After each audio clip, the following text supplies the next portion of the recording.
Sahabat Indonesia, kali ini saya sedang berada di Lembaga Pendidikan Keterampilan, yaitu Cirebon Disc Jockey School. Apa sih yang diselenggarakan di sini? Apakah ada jenjang karirnya atau lain sebagainya? Kalian tentu penasaran kan? Yuk kita cek di dalam dan kita ngobrol-ngobrol langsung dengan pemilik dari Cirebon Disc Jockey School ini, Mr. Teddy Popo. Sahabat Indonesia, saat ini saya sudah berada bersama pendiri sekaligus pemilik LPK ya ataupun LKP Cirebon Disc Jockey School, Mr. Teddy Popo. Terima kasih Bu. Gimana kabarnya? Kabar baik, alhamdulillah. Ibu sehat Bu? Alhamdulillah sehat. Mr. Teddy Popo, ada beberapa hal yang ingin saya tanyakan. Di sini sudah berapa lama ya LPK dan LKP ini didirikan? Kemudian bisa diceritakan nggak dari awal mengenai pendirian LPK ini, kenapa mendirikan gitu kan? Ya, terima kasih Ibu Fitria atas pertanyaannya. Insya Allah akan saya jawab dengan seluas-luasnya ya jawabannya. Jadi begini Bu, waktu itu saya sekitar tahun 89 saya mulai menekuni dunia disc jockey itu. Awal mulanya dari memang tidak disangka-sangka atau tidak diduga-duga. Waktu itu saya masih remaja. Waktu itu saya menggeluti dunia otomotif karena memang ada sebab musibah suatu kecelakaan. Waktu itu di motocross dan rally mobil. Waktu itu di motocross saya itu ada kecelakaan. Jadi sehingga sempat ini tulang belakang saya itu ada sedikit retak. Jadi saya itu di rumah terus intinya seperti itu sambil mendengarkan musik. Waktu itu masih pakai kaset Bu ya. Ringkas cerita, saya ngelihat dari satu itu ada album yang memang waktu itu launching dari Mixmaster Marvin sama Adam Stardust. Waktu itu muncul juga Ebony Stardust di Jakarta waktu itu top. Sehingga pada waktu itu saya berinisiatif untuk mengikuti jejak mereka karena memang disc jockey itu waktu itu memang di Indonesia boleh dikatakan apalagi khususnya di kota Cirebon itu masih awam itu profesi DJ. Sehingga saya waktu itu berangkat ke Jakarta. Lalu dari Jakarta saya terus ke Bandung. Akhirnya saya menemukan satu komunitas DJ waktu itu di DJ senior. Sampai sekarang tuh saya masih komunikasi. Sehingga membimbing saya dan belajar disc jockey. Kenapa profesi disc jockey itu saya ambil pada waktu itu? Awal mulanya memang karena saya istirahat di rumah pada waktu itu karena accident itu gitu. Jadi tidak diduga-duga jadi gitu untuk kan. menghilangkan kejenuhan. Menghilangkan kejenuhan dan sampai sekarang alhamdulillah itu profesi disc jockey saya tekuni Bu, lebih kurang 30 tahun Bu ya. Karena hobi juga ya. Karena hobi juga di musik waktu itu. Jadi waktu menginjak satu tahun pertama saya menekuni profesi disc jockey, saya berinisiatif membuka private disc jockey pada waktu itu, Cirebon Disc Jockey School. Tepatnya tahun 96 saya baru dapat legalitas dari Dinas Pendidikan Kota Cirebon karena memang pada waktu itu juga kesulitan dari pihak Dinas Pendidikan Kota Cirebon ini disc jockey ini profesinya kemana gitu loh. Jadi tidak ada izin yang memang untuk diterapkan ke disc jockey gitu. Lambat laun 96 alhamdulillah saya dapat izin dari Dinas Pendidikan. Waktu itu bertahap sampai ke Kanwil waktu itu masih Kanwil Provinsi Jawa Barat dan alhamdulillah hingga saat ini Cirebon Disc Jockey School merupakan lembaga satu-satunya di Indonesia lembaga kursus yang membina dan mendidik disc jockey. Kan banyak Bu kursus komputer, bahasa Inggris dan lain-lain. Banyak yang formal betul. Dan ini disc jockey satu-satunya dan alhamdulillah sampai saat ini saya masih bisa bertahan gitu. Awal mulanya seperti itu lebih kurang 30 tahun ya Bu. Seperti itu dan ya suka duka memang saya sudah rasakan Bu, alhamdulillah. Gitu ya, sudah bisa dilalui gitu Bu, alhamdulillah. Nah, apa yang menjadi daya tarik Mr. Teddy ini ya untuk menjadi seorang DJ? Karena pada waktu itu disc jockey itu merupakan profesi yang jarang sekali, Bu. Jadi waktu saya menekuni profesi disc jockey, saya itu banyak beberapa tempat diskotik itu menginginkan saya untuk bekerja, dari mulai Jawa Barat, Jawa Tengah sampai saya ke Jawa Timur. Waktu di Jawa Timur sendiri, saya sempat beberapa kali ditawarkan ke Jakarta. Waktu itu juga terakhir puncak-puncaknya tuh waktu saya terakhir sebagai juara kedua festival DJ sejauh Bali di Studio East Surabaya, sehingga banyak klub-klub yang menginginkan saya untuk bekerja di tempat mereka masing-masing. Tapi sehubungan dengan pertimbangan lain, saya ya tetap aja lah berada dengan kota Cirebon, dan saya alhamdulillah lahir dan besar di kota Cirebon. Seperti itu, Bu. Iya. Nah, kira-kira Mr. Teddy, ada nggak penerusnya Mr. Teddy nih? Alhamdulillah ada, Bu. Kebetulan saya punya 3 anak. Yang nomor pertama itu laki-laki, yang nomor 2 laki-laki, dan nomor 3 bungsu ini perempuan.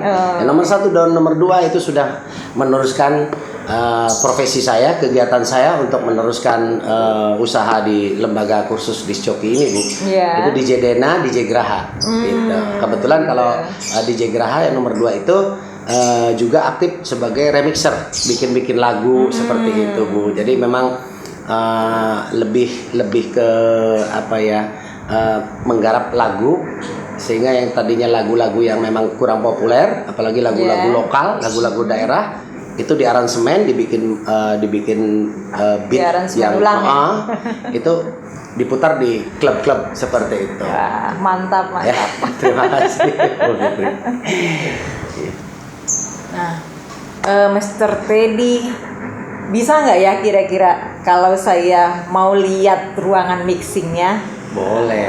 Boleh ya? Sangat boleh. Biar dengan senang hati, Bu. Iya. Iya, betul, dengan senang buat hati. Sahabat Indonesia. Sahabat Indonesia juga. Nanti kita lihat-lihat di ruang mixingnya ya. Buat sahabat Indonesia, oke, siap. Kan gitu. Halo, Mas Daha. Gimana kabarnya? Lagi ngapain? Ini lagi bikin lagu, Ibu. Wah. Iya. Makasih. Kali ini saya ada di ruang mixing ya, Cirebon Disc Jockey School bersama Mas Graha. Mas Graha, sudah berapa lama Mas Graha menekuni bidang ini? Kebetulan saya dimulai dari DJ dulu. Itu dari tahun 2011. Mendalami program remixer atau produser itu dari tahun 2015. Oh iya. Lumayan ya? Ya, lumayan lama. Sekitar ada 5 tahunan. Iya. Berapa hari sih butuh proses untuk pengerjaan satu lagu? Biasanya tergantung dari lagu tersebut, Bu. Kadang kan ada yang emang lagunya itu kompleks, emang lagunya gampang. Paling cepat itu kalau emang kita standby di depan komputer atau laptop, atau kalau kita sebut DAW ya. Itu paling cepatnya 1-2 hari. Oh, gitu. Tapi kalau emang proyekannya itu menyangkut beberapa pihak, dari mulai vokalis atau mungkin perkusi, mungkin bisa jadi sekitar 4 hari sampai 1 minggu. Tergantung lagunya juga gitu loh. Iya.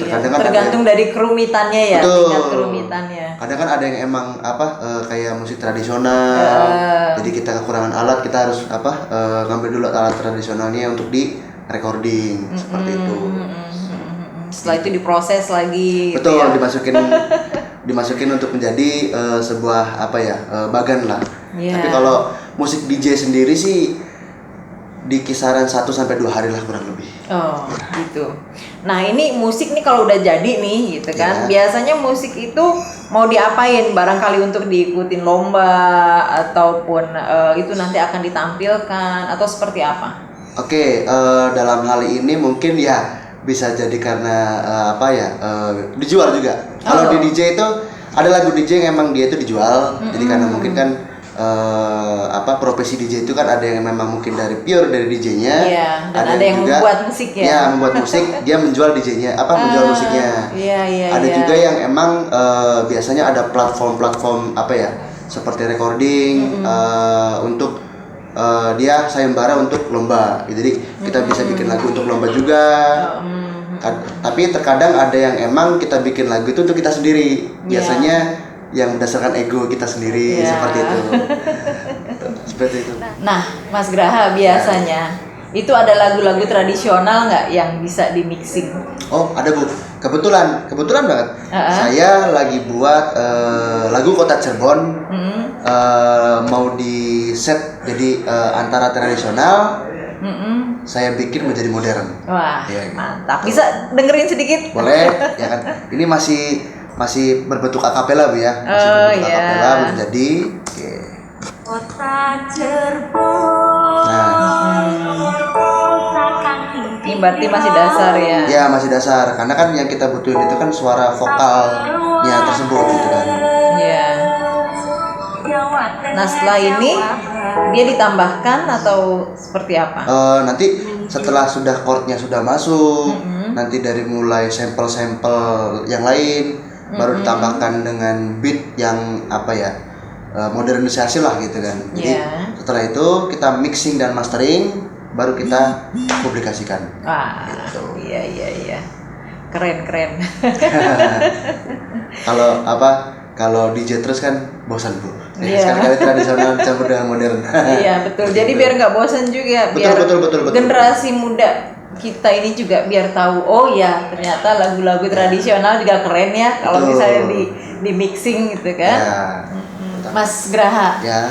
Kira-kira ada pesan khusus nggak dari Mas Graha untuk sahabat Indonesia? Oke. Saya DJ Graha Popo Junior, remixer dan DJ. Apapun kesibukannya untuk kawan-kawan sahabat Indonesia, apapun profesinya atau hobinya, isilah dengan kegiatan yang positif. Mas Graha, terima kasih banyak. Ini sama-sama saya Bu. tadi sudah sedikit mendengarkan lagu-lagu Cirebonan, lagu Kota Cirebon yang lagi di mixing. Nanti kalau sudah jadi, kirim ke saya lagu-lagunya. Siap, pasti saya kirim. Iya. Nah, saya juga ingin melihat anak-anak yang lagi latihan. Oh, boleh silakan Ibu. Ya.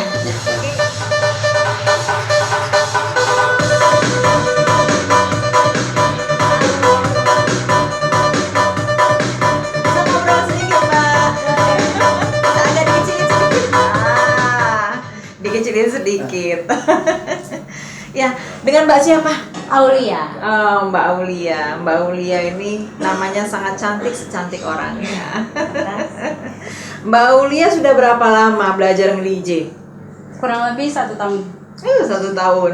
Berarti sudah ini dong, udah magang ataupun udah di mana? Kadang di Mixo, kalau enggak di Kapuas. Iya. Berarti sudah 1 tahun lebih ya belajar DJ ini. Nah, Mbak Aulia, kira-kira siapa yang support Mbak Aulia di sini? Yang pasti support dari orang tua itu penting kan Bu. Iya. Orang tua support banget. Keluarga ya, berarti ya. Nah, kemudian pernah nggak selama Mbak Aulia menjalankan profesi sebagai DJ itu ada sedikit negatif gitu kan pendapat orang ataupun ternyata begini ya gitu, ada nggak? Pasti ada kalau sentingan yang kayak gitu. Cuma kan gimana kitanya, kalau niat kita dari rumahnya positif, niatnya untuk bekerja ya udahlah, nggak usah terlalu didengerin. Tidak dihiraukan ya. Jadi go ahead, jalan terus gitu. Nah, Mbak Aulia, ternyata menarik banget ya menjadi DJ perempuan. Rasa-rasanya saya penasaran juga nih, mau nyobain gimana ya caranya belajar DJ itu. Oh siap, boleh Bu. Gimana nih? Jadi ini kita pertama-tama naikin volume karena kita kan udah nge-play juga ya.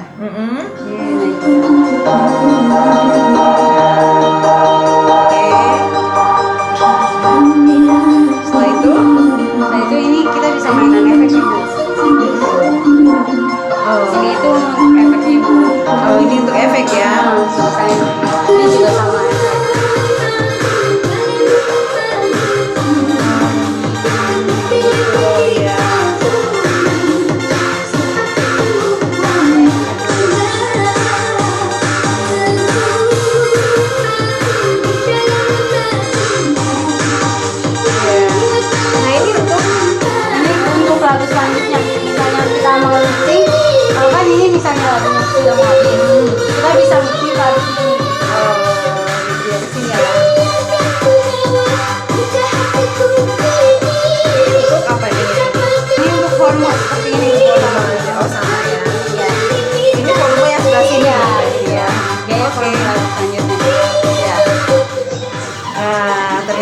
menarik ya Mbak. Iya. Oke, Mbak Aulia, terima kasih banyak atas waktunya. Ini saya jadi bisa belajar sedikit mengenai DJ nih. Lihat alatnya, tapi saya bingung sendiri dengan banyak alatnya. Ya karena banyak tombol ya Bu. Banyak tombol di sini, betul. Oke Mbak, terima kasih banyak, sukses selalu ya. Amin, terima Jadi buat sahabat Indonesia, ternyata profesi menjadi DJ perempuan ini bisa juga loh jadi DJ profesional ya. Jadi buat kalian-kalian yang mau belajar DJ, tidak hanya laki-laki, perempuan pun bisa menjadi DJ profesional. Oke, Mbak Aulia, terima kasih Ibu. banyak, sukses selalu. Amin. Ya, jaga kesehatan. Siap. Ya, makasih Ya, Mbak. terima kasih kembali Ya, Bu. mangga silakan dilanjut. Ya.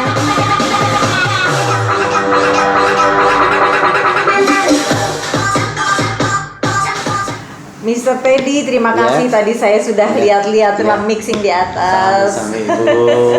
Terima Nah, kasih juga. Mr. Teddy, ada yang ingin saya tanyakan Oh, nih, barangkali silakan, buat silakan. sahabat Indonesia juga yang mau belajar Iya.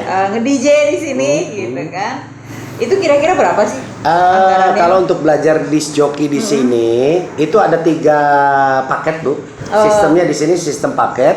Ada yang paket basic, ada yang paket reguler, dan ada yang paket private Bu. Iya. Nah kalau yang basic itu level 1 itu biayanya 1 juta. Dan lama belajarnya itu hanya 12 jam. Oh, 12 jam. Untuk pelajar atau mahasiswa dengan melampirkan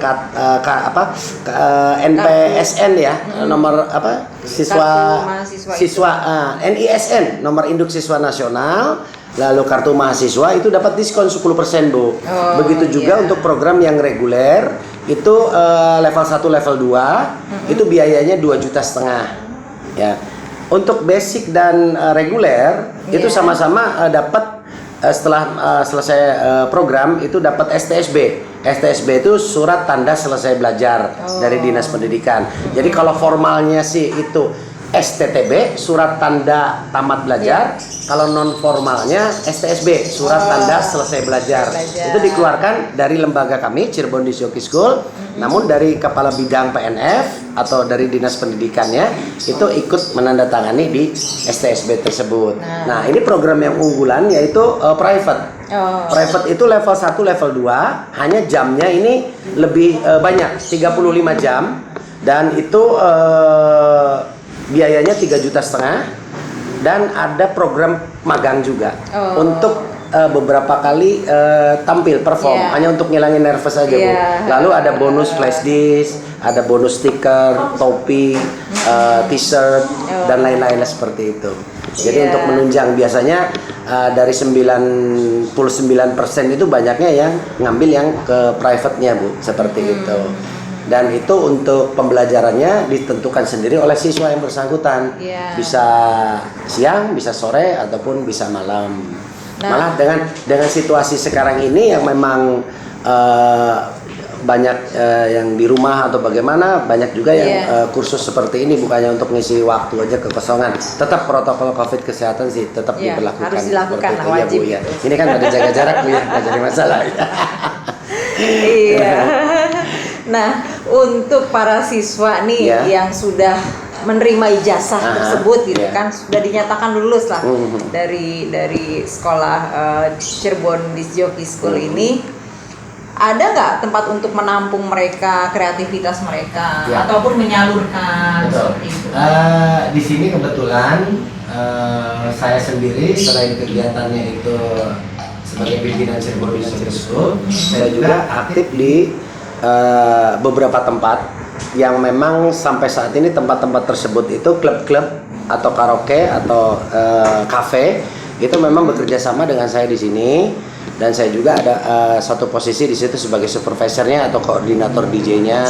Jadi selain saya juga bekerja di mereka, ada beberapa tempat di sini yang baik itu di kota Cirebon maupun di Kabupaten Cirebon, dan ada juga di Jawa Tengah, Jawa Timur ya Bu ya. Itu sebagai mitra Dudi Dudi itu dunia usaha, dunia industri. Memang kalau lembaga pendidikan atau lembaga kursus itu harus mempunyai mitra untuk penyalurannya. Iya. Jadi tidak saja mencetak, ini harus kemana ini Betul. diarahkannya.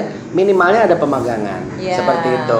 Dan sekarang kalau yang kursus di saya itu nggak mesti jadi DJ itu kerja di diskotik, Bu, tidak. Ada juga memang di radio, ada juga yang memang di mall sebagai Iya, operator iya, di iya. mall-mallnya seperti itu, ataupun ada yang di mobile disk yang memang sewaktu-waktu ada event-event tertentu dia part time bisa berkreasi, ada disc jockey di pesta ulang tahun Iya. atau ada anniversary motor atau apa seperti itu, Bu. Intinya sih di sini pembelajarannya DJ itu skupnya luas, Bu. Dan menurut saya satu-satunya kursus yang memang setelah selesai itu dapat titel yaitu kursus DJ, Bu. Langsung dapat. Sepertinya tidak ada tempat kursus lain ya. Begitu lulus ya sudah selesai. Tapi kalau kursus Iya, DJ iya, iya. begitu selesai, oh DJ dia. Iya. Boleh sedikit ya. Iya, Improvisasi. Nah, Ya, seperti kira-kira itu. untuk menjadi seorang DJ, Ya. itu ada persyaratan khusus nggak sih? Nggak ada, Bu. Persyaratannya secara khusus tidak ada. Jadi intinya yang punya kemauan yang kuat, ya intinya tidak ada batasan usia lah. Kita murid yang paling boleh dikatakan yang paling senior itu usia 65 tahun. Oh. 65 tahun, kemarin ada yang dari Tegal. Oh, iya. Jadi pada waktu remajanya dia mungkin belum sempat keturutan gitu.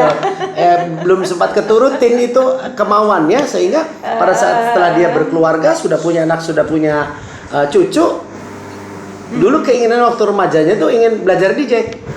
Dia datang ke Baru sini, iya. bisa sekarang Iya, gitu ya. dia browsing di Google Cirebon Disc Jockey School gitu, muncul iya. gitu. Jadi mereka ya gitulah, Bu. Jadi tidak ada batasan usia. Iya.